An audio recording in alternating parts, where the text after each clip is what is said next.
تو یہ بتائیے گا کہ یہ جو ایران اور کل رات ایران کے مختلف بندرگاہوں پر شہروں پہ دھماکے کی آوازیں سنی گئی ہے، یہ سیز فائر تھا، دوبارہ معاملات خراب ہو گئے ہیں امریکہ کی جانب سے جو حملے کیے گئے ہیں، اور ایک تو یو اے کا معاملہ ہوا ہے۔ یو اے میں کیا اس وقت سچویشن ہے؟ کیونکہ جو سوشل میڈیا پہ خبریں آ رہی ہیں اس کے مطابق تو یو اے پر بھی بمباری ہو رہی ہے یا یو اے کوئی اٹیک کر رہا ہے۔ یہ رات کو کہانی ہوئی کیا ہے اصل میں، یہ سر بتائیے گا۔ بسم اللہ الرحمن الرحیم، بہت بہت شکریہ۔ جہاں تک ایران کے اندر اور یو اے ای کے معاملات ہیں، ہمیں پتہ ہے کہ اسرائیل کو بہت زیادہ تکلیف ہو رہی ہے۔ اسرائیل اور انڈیا ان کو یہ سمجھ نہیں آ رہی کہ اگر یہ معاملات سلجھ گئے تو پھر ان کے لیے تو بہت ان کا سروائیول مشکل ہو جائے گا۔ اس لیے یہ دونوں ممالک جس کو زبردستی نریندر مودی بھارت کو ماتا اور اسرائیل کو پتا کہہ رہے ہیں، تو ان لوگوں کو دونوں کو یہ پتا ہے، کیونکہ یہ دونوں تنہائی کا شکار ہیں۔ دنیا کے اندر آپ دیکھیے، مسلمانوں کے پاس بہت سارے ملک ہیں، کرسچنز کے پاس بہت سارے ملک ہیں، لیکن یہودیوں کے پاس اسرائیل اور ہندوؤں کے پاس بھارت کے علاوہ ملک نہیں ہے۔ اس لیے یہ ایک تنہائی کا شکار ہیں، ایک جس کو کہتے ہیں کہ کمپلیکس میں مبتلا لوگ ہیں، اور یہ چاہتے ہیں۔ آپ کو پتہ ہے کہ پہلے بھی دو ممالک کے جو دہشت گرد تھے، جاسوس تھے، وہ پکڑے گئے تھے دوران جنگ مختلف خلیجی ممالک سے، جو یہ کر رہے تھے کہ وہ وہاں کوئی حملہ کرتے تھے اور الزام ایران کے اوپر عائد کرتے تھے۔ یہ میں نہیں کہہ رہا، بلکہ یہ ان ممالک کی انٹیلیجنس ایجنسیوں اور پولیس نے خود مل کے پکڑے تھے۔ یہ ان کے بیانات آج سر یہ آپ یو اے کے والے سے بتا رہے ہیں، موجود یو اے کے والے سے بتا رہے ہیں؟ جی، میں یو اے ای کے اوپر بھی بتا رہا ہوں کہ یو اے ای پہ بھی جو متعدد حملے تھے، جس طرح سے ابھی بھی ہوئے فجیرہ وغیرہ کے اوپر، اس کے اندر ایران نے اپنے آپ کو لاتعلق کیا ہے اس بات سے۔ تو اس کی تحقیقات تو ہونی چاہیے، پھر تحقیقات کیوں نہیں ہو رہی؟ اس کا مطلب یہ ہے کہ کیا امریکی سیٹلائٹ سسٹم اس کو دیکھ نہیں سکتا کہ وہ میسائل یا جو بھی حملہ ہے وہ کہاں سے آیا ہے؟ بیک ٹریک کرنا کوئی مشکل تو نہیں ہے، لیکن کھرا جو ہے وہ ظاہر ہے اسرائیل سے نکلتا ہے، اور اسرائیل کے ساتھ امریکہ کا کیا تعلق ہے وہ آپ میرے سے بہتر جانتے ہیں۔ however، میں یہ سمجھتا ہوں کہ یہ سیبوٹاج کرنے کی کوشش ہے، چاہ رہے ہیں کہ کسی صورت ایران ریئیکٹ کرے،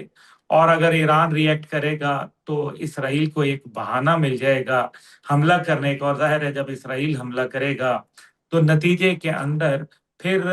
امریکہ کو اس کا ساتھ دینا پڑ جائے گا، مجبوراً ساتھ دینا پڑے گا۔ اسی وجہ سے ایران جو ہے وہ اس ٹائم پہ برداشت کا مظاہرہ کر رہا ہے اور ریسٹرینٹ شو کر رہا ہے۔ اور یو اے ای پہ جو حملے ہیں، میں سمجھتا ہوں کہ جو یہ حملے ان کو یہ سمجھنا چاہیے کہ وہ اس ٹائم پہ تاریخ کے کس رخ پہ کھڑے ہیں۔ کیا وہ صحیح سمت ہے؟ کیا بھارت، اسرائیل اور امریکہ اس ٹائم پہ ایک بڑھتی ہوئی طاقتیں ہیں یا کمزور ہوتی ہوئی ایک طاقت ہے؟ تو پھر اگر ان کے ساتھ جن کا سورج غروب ہو رہا ہے، آپ ان کے ساتھ کھڑا ہونا چاہتے ہیں تو بالکل یہ آپ کا اختیار ہے، آپ کی آزاد ایک خارجہ پالیسی ہے، اور اسی آزاد خارجہ پالیسی نے آپ کو عرب دنیا کے خلاف کیا، اوپیک اور اوپیک پلس سے باہر نکلنے کا اعلان کیا، درمیان میں سوڈان اور یمن کے اندر بھی اپنی جو آپ نے کاوشیں کر کے دیکھ لیں، جس سے ظاہر ہے عرب دنیا کے اندر کوئی اچھا تاثر قائم نہیں ہوا۔ however، میں یہ سمجھتا ہوں کہ یو اے ای میں جس طریقے سے چند میرے خیال میں لوگوں کو ٹارگٹ کیا جا رہا ہے، ان کے ویزے کینسل کیے جا رہے ہیں، لوگوں کو ڈیپورٹ کیا جا رہا ہے، اگر مسلکی بنیاد کے اوپر یہ کام شروع ہو جائے گا خدا نخواستہ، تو پھر بہت سارے مسائل مستقبل میں جنم لے لیں گے۔ یو اے ای کی خوبصورتی یہ تھی کہ وہاں ہر ملک کا باشندہ آزادانہ گھوم پھر سکتا تھا اور اپنے عمل کے اندر، یعنی کہ اپنے کاروبار کے اندر وہ آزاد تھا، جبکہ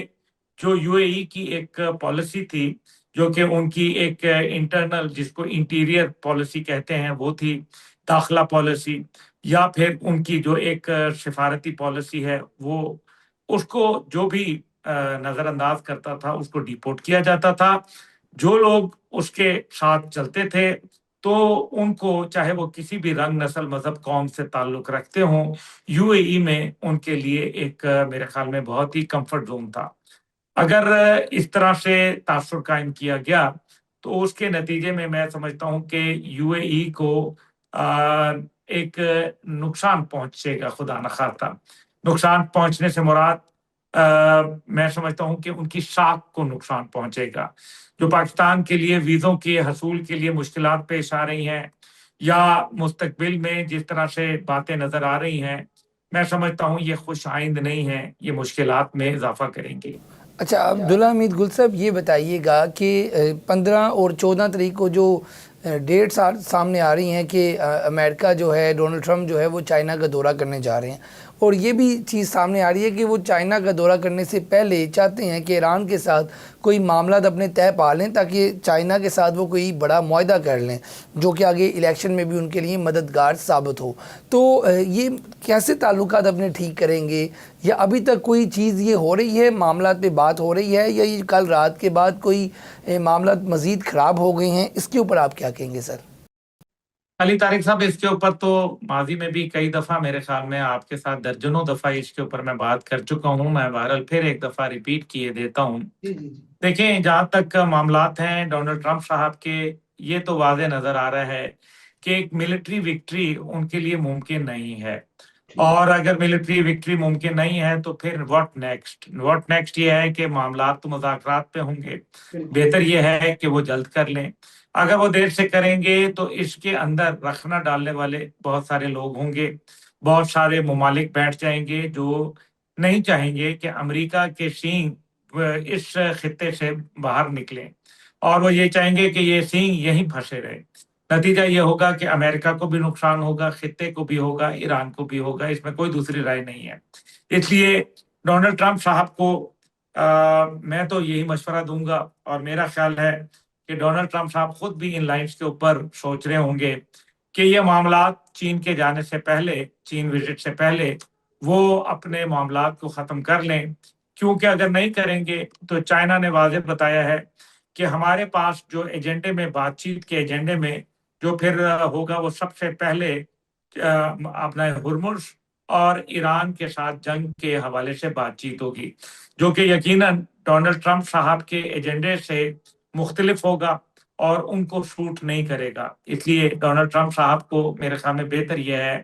کہ وہ جانے سے پہلے معاملات کو سلجھا لیں۔ اچھا عبداللہ حمید گل صاحب، آپ کی ایک تاریخ پہ بھی بڑی گہری نظر ہوتی ہے، تو پاکستان اور یو اے ای کے جو تعلقات ہیں ماضی میں کس طرح کے رہ چکے ہیں؟ ابھی تو چلیں تھوڑی ناراضگی نظر آتی ہے، یا وہ طریق کے اس غلط جگہ پہ میرا خیال کھڑے ہیں جو ان کو بعد میں احساس ہوگا؟ تو ماضی کا اگر آپ حوالہ دیں، کیونکہ آپ کی بڑی گہری نظر ہے ہسٹری پہ بھی، ماضی میں تعلقات کیسے رہے ہیں یو اے ای کے ساتھ، اس پہ ذرا سر بتائیں گے؟ دیکھیں، یو اے ای کے ساتھ ماضی میں پاکستان اور ایران دونوں کے بہت اچھے تعلقات رہے ہیں، اور میں سمجھتا ہوں کہ ابھی بھی ہماری کوئی ناراضی نہیں ہے ان کے ساتھ، بلکہ ہماری ان کے ساتھ جو ہے وہ ایک شاید کھچاؤ سا ہے، شاید یہ وقتی کھچاؤ ہو، اللہ کرے۔ بہرحال میں یہ سمجھتا ہوں کہ جو یو اے ای کو بنانے میں پاکستانیوں کا خون پسینہ شامل ہے۔ پاکستان نے بہت ساری ان کے لیے سہولیات فراہم کی، ان کی ایئر لائن کے لیے جو ایمریٹس انٹرنیشنل ہے اس کو ٹرین کیا، اور اس کے اندر بہترین جو پائلٹس آئے، جو پہلا جہاز آیا وہ بھی پاکستانی پائلٹ لے کے آیا ان کی، جس نے ایمریٹس انٹرنیشنل کی پرواز بڑھی۔ تو یہ تمام باتیں جو ہیں یہ بتاتی ہیں کہ پاکستان کا ایک بڑا گہرا کردار رہا، اور اسی طریقے سے وہ جو کیا نام ہے، شیخ زید بن سلطان ال نہیان صاحب، وہ پاکستان سے بہت والہانہ محبت رکھتے تھے، ہر کچھ عرصے بعد پاکستان تشریف لاتے تھے، اپنا دوسرا گھر گردانتے تھے۔ میں سمجھتا ہوں کہ ان کی جو اب اولاد ہے اس کو پاکستان کے ساتھ وہی محبت، وہی چاشنی رکھنی چاہیے۔ یو اے ای کو یہ سمجھنا ہوگا کہ پاکستان نے ان کے اوپر بھی ایران کی جانب سے حملوں کو کنڈیم کیا تھا، اور ایران کے اوپر امریکہ اور اسرائیل کے حملوں کو بھی کنڈیم کیا تھا۔ اس لیے پاکستان کا ایک بیلنسڈ کردار تھا جس کو اسی تناظر میں دیکھنا پڑے گا۔ لیکن میرا خیال ہے کہ یو اے ای یہ بھی سوچے کہ ایران ہی وہ ملک تھا جس نے اوائل کے اندر، جب یو اے ای دنیا کے اندر کوئی ایسا نامور ملک نہیں تھا،